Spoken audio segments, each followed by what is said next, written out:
прямом эфире программа «Якутск сегодня». Мы выходим одновременно и на телевидении, и радио ТИТИМ, Саха-радио, это национальной вещательной компании «Саха». Режиссеры Ольга Степанова и Максим Владимиров. Сегодня в студии редактор, ведущий Юрий Сергеев. Здравствуйте. В нашей сегодняшней передаче темы – это декларационная кампания по НДФЛ 2025. Это прямо сейчас мы будем эту тему посвящать и подробно рассказывать нашим телезрителям и радиослушателям, и о льготах по имущественным налогам физических лиц во второй части нашей радиопрограммы. Вот. И хочу представить гостей нашей студии. Это Винокурова Сарглана Гаврилевна, главный государственный налоговый инспектор отдела оказания государственных услуг номер 1 Управления Федеральной налоговой службы России по Республике Саха-Якутия. Здравствуйте. Добрый день. Федоров Николай Аркадьевич, главный государственный налоговый инспектор отдела оказания государственных услуг номер 1 Управления Федеральной налоговой службы по России по Республике Саха-Якутия. Добрый день. Добрый день. Уважаемые телезрители и радиослушатели, обращаюсь к вам. У нас в ходе прямого эфира работают телефоны прямого эфира. Я их назову: 8 411 2 32 2066 и 32 11 66. Вот по ним вы можете задавать свои вопросы участникам сегодняшней передачи «Якутск сегодня». Ну что ж, мы начнем нашу программу. Наверное, с первого вопроса, давайте с Сарглане Гаврилевне, начнем с декларационной кампании 2025. Что означает эта декларационная кампания текущего года? Ну, какие сроки, конечно, интересуют прежде всего? Ежегодно с начала года у нас стартует декларационная кампания по НДФЛ. А это означает, что те граждане, которые у нас получили доход в 2024 году, должны отчитаться в срок не позднее 30 апреля 2025 года. И, соответственно, исчисленные НДФЛ должны уплатить не позднее 15 июля 2025 года. То есть декларационная кампания продолжается уже с начала этого года? Да, она. С начала года. Ну и кто должен представить такую налоговую декларацию, конечно? Но представить должны те физические лица, которые получили доход от продажи недвижимого имущества, то есть это жилого дома, квартиры, гаража, комнаты, которая была в собственности меньше 3 лет. Также те граждане, которые получили доход от продажи транспортных средств, которые были в собственности меньше 3 лет. Также те категории граждан, которые получили выигрыш от лотереи в сумме не более 15 тысяч рублей, и те граждане, которые получили выигрыши и вознаграждения от физических лиц и юридических лиц по договорам гражданско-правового характера, по договорам имущественного характера и по договорам разовым, например, при получении вознаграждения от физических лиц, тоже должны продекларировать. Вы сказали 3 года, да? Да, 3 года у нас получается. Но в некоторых регионах там другой срок. У нас 5 в республике, лет, установлено 3 Почему года так? по закону налоговой политики. Например, по налоговому кодексу срок составляет 5 лет. Также должны продекларировать те категории граждан, которые получили в дар недвижимость, транспортные средства, акции, паи от неблизких родственников, получается. И, соответственно, в любом случае они должны продекларировать. Также те, которые получили в дар недвижимое имущество, тоже должны продекларировать, которые получили также транспортные средства, тоже должны продекларировать. И обязаны продекларировать те категории, которые, например, ведут деятельность, то есть это индивидуальные предприниматели на общей системе налогообложения, также адвокаты, учредившие адвокатские конторы, и нотариусы, которые ведут непосредственно нотариальную деятельность, тоже должны отчитаться. Скажите, а вот из-за рубежа, если эти доходы поступают, тоже декларировать? Также, да, то есть те граждане, которые получили доходы от зарубежных источников, тоже должны продекларировать. Срок не позднее 30 апреля. Вот эти строгие нормативные, эти сроки, которые...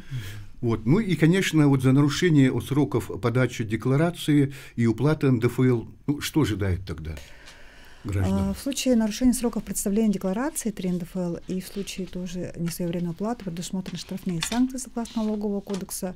То есть в случае непредставления декларации это штраф в размере 5%, но не более 30% и не менее 1000 рублей. А в случае поздней уплаты то, соответственно, предусмотрена штрафная санкция в размере 20% неуплаченной суммы налога. То есть пени начинают, вот, как говорится, да, ну, формироваться уже штраф. После окончательного срока, да?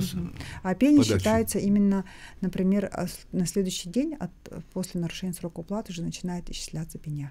Ежедневно. Ежедневно, притом, да, в размере 1/300 ставки рефинансирования. То есть, ну, то есть это она не меняется, ставка, да, она вообще такая? Ну, зависит от процентной ставки это? Центробанка. Например, у нас до этого же было вообще 14%, 15%, сейчас она в размере 21%. Соответственно, сумма пени тоже будет расти от этого.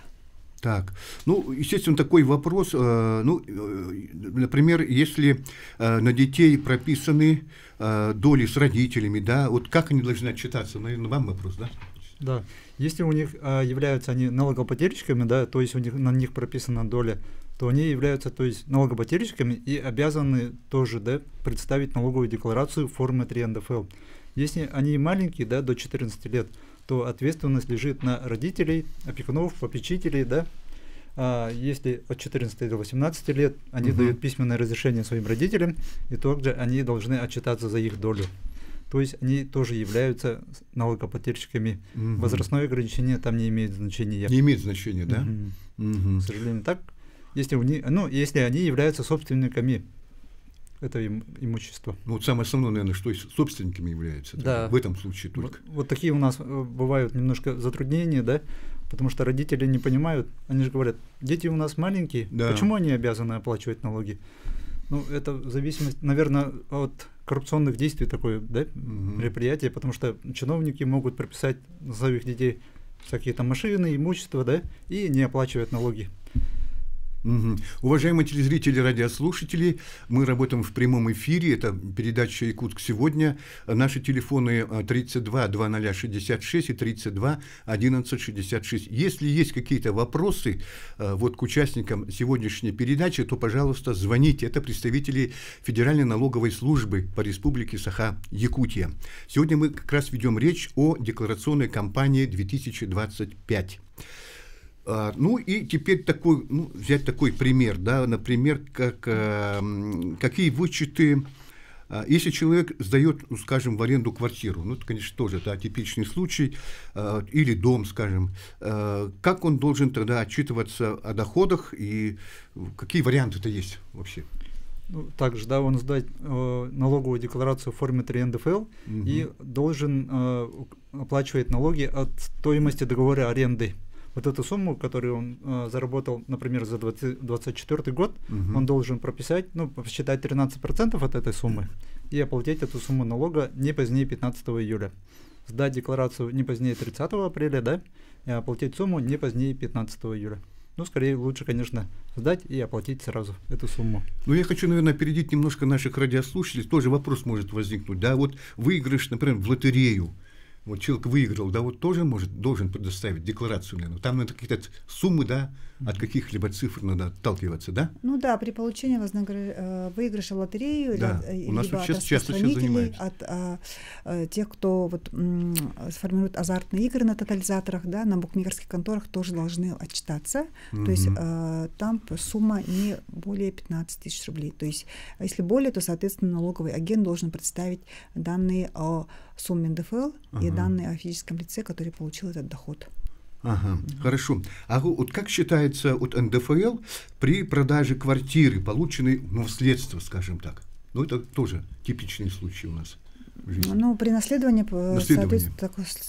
Такой порядок, что дата, право собственности возникает от даты открытия наследства, то есть, проще говоря, от даты смерти, получается, наследодателя, да, получается. То есть независимо от даты регистрации вот именно этого имущества. И также при продаже менее 3 лет также возникает обязанность по представлению декларации по уплате НДФЛ. И, соответственно, положен налоговый вычет при продаже на сумму не менее 1 миллион, либо на сумму подтвержденных расходов по приобретению данного имущества. Хорошо. Ну, а есть вот такой самый легкий, скажем, да, и быстрый способ заполнить декларацию от 3 НДФЛ. Есть такие, да? Мы, всех призываем пользоваться нашим личным кабинетом налогоплательщика, на сайте налог.gov.ru. Есть у нас отдельный свой сервис. Можно на него зайти через подтвержденный портал госуслуги, но лучше взять логин, пароль от этого, нашего личного кабинета налогоплательщика и заполнить через наш сервис, потому что там есть все объекты, которые у него находятся, заполнен ФИО, ИНН, и заполнение идет там пошагово, по этапам. Доходы, какая сумма, документы он прикрепляет на сайт, либо приложение, и там все идет пошагово, как бы структурировано. И электронная подпись формируется также у нас в личном кабинете налогоплательщика, оно формируется бесплатно. Нужно будет придумать только пароль для электронной подписи на латинском языке. И в течение 5-10 минут можно вот так спокойно заполнить налоговую декларацию. Потому что там не надо будет искать вам бланк, копировать эти документы куда-то, все сфотографировали, прикрепили документы, все буквально 5-10 минут. Ну, вообще-то граждане обращаются очно, все-таки в налоговые службы там. Есть, конечно, наверное, скажем, чем онлайн, но это тоже, конечно, пользуются больше. Но люди старшего поколения, наверное, так больше приходят туда к вам лично. Ну, сейчас большинство деклараций у нас дается в электронном виде, в том числе НДФЛ, то есть мобильные приложения налоги ФЛ позволяют тоже заполнять декларации онлайн. А вот доход по трудовому или, гражданско-трудовому договору, вот тоже такой от лица, который не является, скажем так, налоговым агентом. Здесь тоже, предусматривается. В этом случае, если получили вознаграждение от организации либо от физических лиц по договорам гражданско-правового характера, по договорам имущественного найма, по договорам аренды, то и по договорам, например, по разовым сделкам, за оказанные услуги тоже должны продекларировать, то есть самостоятельно сдать декларацию 3 НДФЛ. Хорошо. 32-2066, 32-1166. Уважаемые слушатели и телезрители, если есть вопросы, пожалуйста, звоните. А как получить доступ к личному кабинету? Конечно, иногда зрители наши, телезрители, радиослушатели затрудняются это сделать. Доступ к личному кабинету можно получить непосредственно в налоговом органе у нас, то есть подходят, заполняют заявление и получают регистрационную карту, где указан логин и пароль. При первом входе он попросит этот пароль поменять. Соответственно, меняется на более удобный, запоминающийся для себя. Также можно зайти с помощью учетной записи портала государственных услуг. У нас у каждого второго человека имеется госуслуги приложения. Соответственно, этим паролем тоже можно авторизоваться в нашем личном кабинете. Вот сейчас, насколько я знаю, у вас проводятся консультации, эти мероприятия с населением, с гражданами, об этом, если можно, поподробнее расскажите. Мы, начиная с марта, начали налоговые консультации проводить в отделении МФЦ.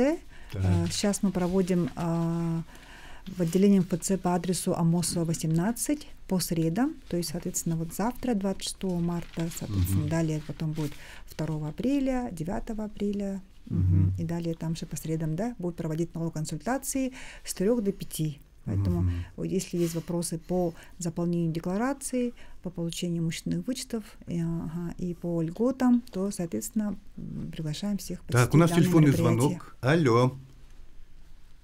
Алло. Алло, здорово. Ага, ищите. Хакалы берег кайпаты вопрос. Ага, Сахалы берег, Туақтен вопрос. Где тут абын бәйім барды? Тағына где тут абын, государство бәйім хопа тұтауыма.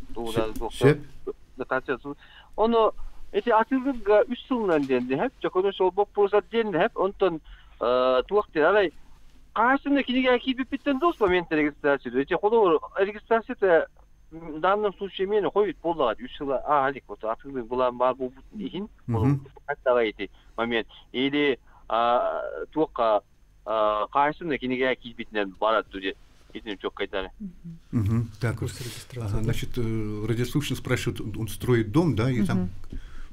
В случае продажи частного дома, соответственно, срок будет исчисляться именно с даты государственной регистрации должно пройти.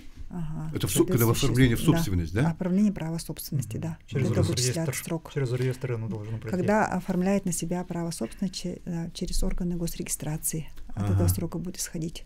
Хорошо.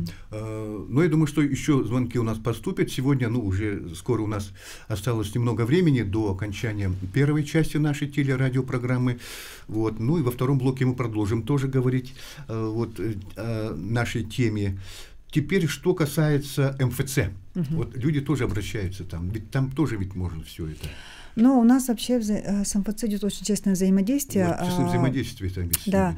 В МФЦ вообще у нас оказывают наши непосредственно 28 государственных услуг, то есть из них 6 обязательных. Это касается государственной регистрации, предоставления выписок из ИГРН, из ИГРЮЛ и ГРИПа. Соответственно, это прием налоговых деклараций 3 НДФЛ, упрощенной налоговой декларации, и принимают декларацию по УСН с этого года у нас. Это новшество. Да, это новшество, года. Действительно, да. Ага. Также они оказывают услуги по получению всех наших заявлений, то есть непосредственно от физических лиц это заявление на льготу, а также заявления принимают от предпринимателей по всем уведомлениям, да, о переходе на упрощенную систему, на СХН, на патент, то есть все виды услуг оказываются. А какие еще новые правила для декларирования? Может, есть какие-то еще изменения?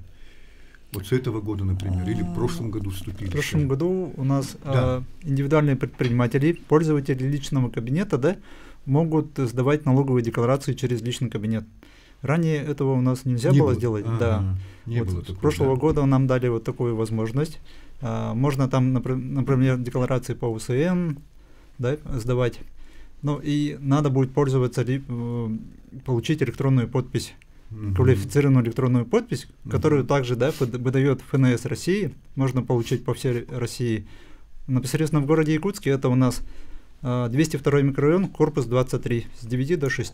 Хорошо. Можно будет получить. Еще один телефонный звонок, мы успеем его принять. Алло. Так можно получить налоговый вычет на стройматериалы. Так, хорошо. На стройматериалы у нас, к сожалению, не получается, только на жилые помещения. Только на жилые помещения, квартиры, жилые дома. На недвижимость. Да, не предусмотрен налоговый вычет. Единственное, что когда покупают черновой вариант, да, квартиру, соответственно, если в договоре указано без отделки, соответственно, расходы по отделке могут быть включены. Могут быть включены, могут включены, да. Понятно. Так, и еще, например, произошла какая-то ошибка, да, при заполнении декларации. Могут быть такие случаи?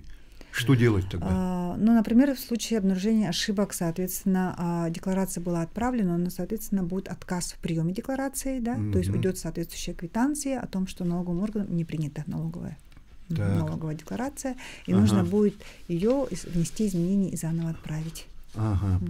Сейчас по-моему, я, насколько знаю, тоже обновленная форма 3 НДФЛ, да, появилась.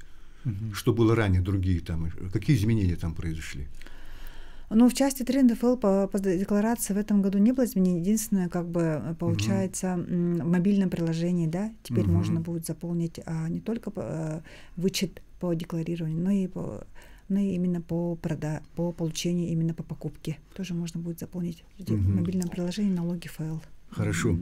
И, наверное, последний вопрос, да, все-таки обратитесь к нашим телезрителям и радиослушателям, все-таки, что им делать сейчас? Не ждать времени, да, не тянуть все это до конца. Получается, уже закончился март месяц, остался 1 месяц до завершения декларационной кампании. 100 недель, апрель тем начинается. Категориям граждан, да, которые все-таки получили доходы в 2024 году от продажи недвижимости, от продажи транспортных средств, получили выигрыш в лотерею, получили доходы от источников за пределами Российской Федерации и по разовым договорам сделки, да, получили доход от сдачи имущества в аренду, все-таки призываем их исполнить свою гражданскую обязанность, продекларировать и сдать декларацию 3 НДФЛ.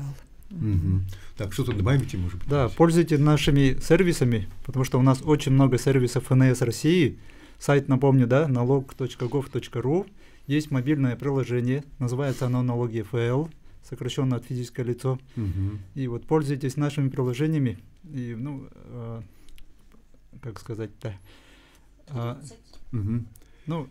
получайте знания от нашего сайта. Хотелось бы еще добавить, что Очень коротко. Пользуйтесь социальными как бы соцсетями, да, у нас есть официальная телеграм-группа в Телеграме про налоги Якутии. Призываем тоже подключаться и быть в курсе всех событий налоговой службы. Итак, уважаемые телезрители, радиослушатели, первая часть нашей передачи подошла к концу. Сейчас небольшая рекламная пауза, и затем продолжим прямой эфир. Мы вновь в прямом эфире. Уважаемые телезрители и радиослушатели, это передача «Якутск сегодня». Тема наша очередная – о льготах по имущественным налогам физических лиц. В студии мои собеседники – это главный государственный налоговый инспектор отдела оказания государственных услуг номер 1 Управления Федеральной налоговой службы России по Республике Саха-Якутия Винокурова Сарглана Гаврилевна и Федоров Николай Аркадьевич, главный государственный налоговый инспектор отдела оказания государственных услуг номер 1 Управления Федеральной налоговой службы России по Республике Саха-Якутия. Итак, льготы по имущественным налогам физических лиц. Так, у нас телефонный звонок, вот мне показывает режиссер. Хорошо. Слушаем вас. Ага, здравствуйте. Здравствуйте. Здравствуйте. Спасибо за очень интересную передачу, во-первых. И вот благодаря этой передаче я вспомнила, что, видимо, мне надо в этом году подать декларацию. И возник у меня такой вопрос. В прошлом году, в 2024 году, я продала коммерческую недвижимость за 600 тысяч рублей. Так. И у меня вопрос. Я должна, во-первых, подать декларацию. И, во-вторых, там следует с этой суммы уплата налога. Спасибо заранее за ответ. Так, во-первых, зависит от срока владения этим имуществом. Если срок владения имущества у вас более 3 лет, то по закону Республики Саха-Якутия о налоговой политике вы освобождаетесь от налогообложения. Если срок владения все-таки менее 3 лет, то вы обязаны отчитаться, и там ставка зависит от того, пользовались ли вы в коммерческой деятельности, от ставки вашего системы налогообложения, либо по ставке 13% у вас она будет. Так, такой ответ нашей радиослушательницы, телезрительницы. Хорошо. Уважаемые телезрители и радиослушатели, конечно, в нашей первой части как раз была тема по декларационной кампании, но все равно вопросы задавайте и в этом блоке тоже по этой же теме. Так, у нас еще один телефонный звонок. Давайте обратимся к нашему телезрителю и радиослушателю. Алло, мы вас слушаем. Здравствуйте. Здравствуйте. Здравствуйте. Да, уйдет. Бұл Япониядан машина албыдым, аукциондан. Аны утирис борден барды.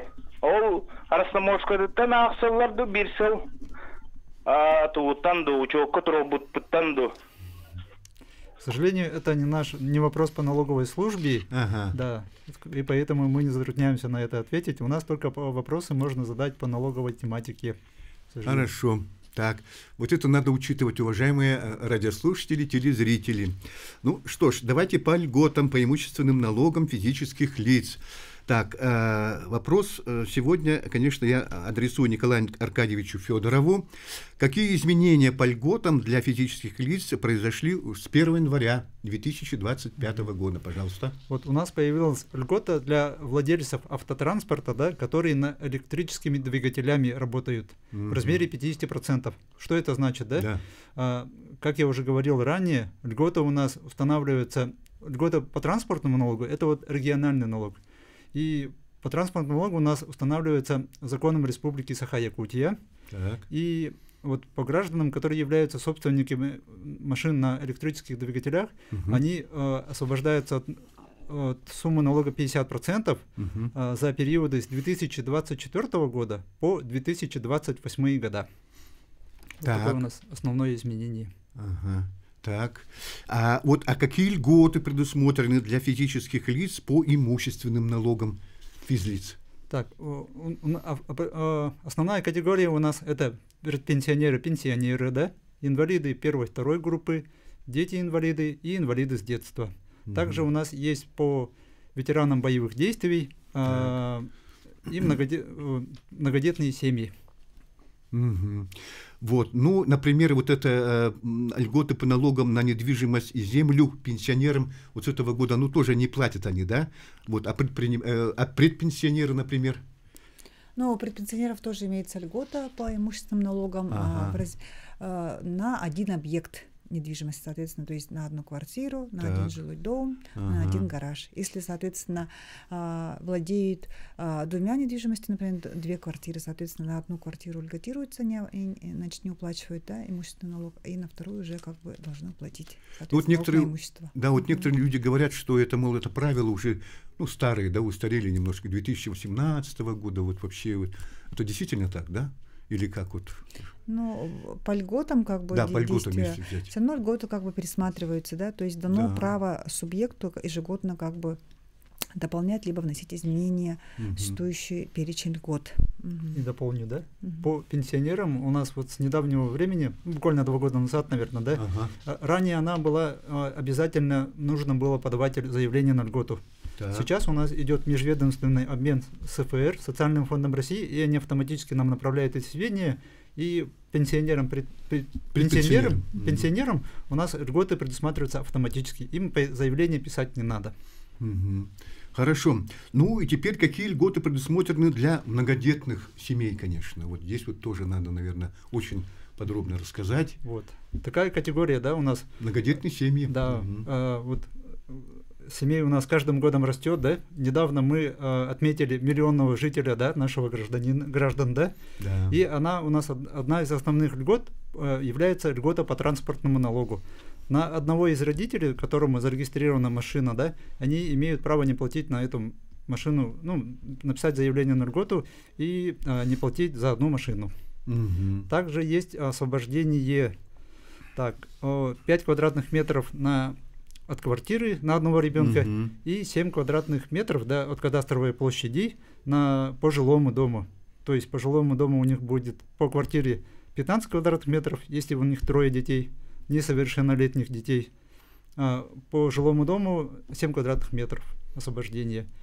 И также до 600 квадратных метров у них освобождение от уплаты земельного налога. Все, что выше, будет облагаться. Ну, и то есть дополню, да, Николай Павлович, что вот этот налоговый вычет, он просматривается именно на каждого ребенка. То есть, если, соответственно, количество детей 3, соответственно, на 3 детей будет этот налоговый вычет предусмотрен. 32 2066, 32 1166, телефоны прямого эфира. Уважаемые телезрители, радиослушатели, у кого есть вопросы, возникли какие-то непонятки, да, пожалуйста, звоните нам на прямой эфир. Теперь, конечно, льготы вот, предусмотрены для участников специальной военной операции. Их нужно, ну, насколько было понятно, да, определить. Да, более понятнее объяснить. Да, мобилизованные лица, лица, которые подписали контракт, и добровольные лица. Для мобилизованных лиц у нас государством все предусмотрено. Министерство обороны предоставляет нам такие сведения, и заявление на льготу им подавать не нужно. Вот по добровольным лицам, которые заключили контракт, этих сведений у нас, к сожалению, нету, поэтому им нужно будет представлять заявление на льготу. Также у них будет освобождение в период участия на СВО от одного объекта имущества, то есть квартира, жилой дом, гараж, и также на земельные участки, да, 600 квадратных метров. И на 2022 год и 2023 год, ну, когда они участвовали на УСВО, от одного транспортного налога льгота. Ну, на членов семьи это не действует, также да? Есть членов семьи. Если член СВО погиб на СВО, да, то им предоставляется льгота у нас календарный год, по-моему, да? Ну, добавлю, да, вот да, именно добавились именно члены семей вот добровольцев, мобилизованных, и контрактников, и эта данная льгота, она, значит, предусмотрена то, что она предоставляется в течение того периода, когда он непосредственно осуществлял участие, да, в СВО, то есть это календарный год получается, соответственно. Так, у нас телефонный звонок, алло.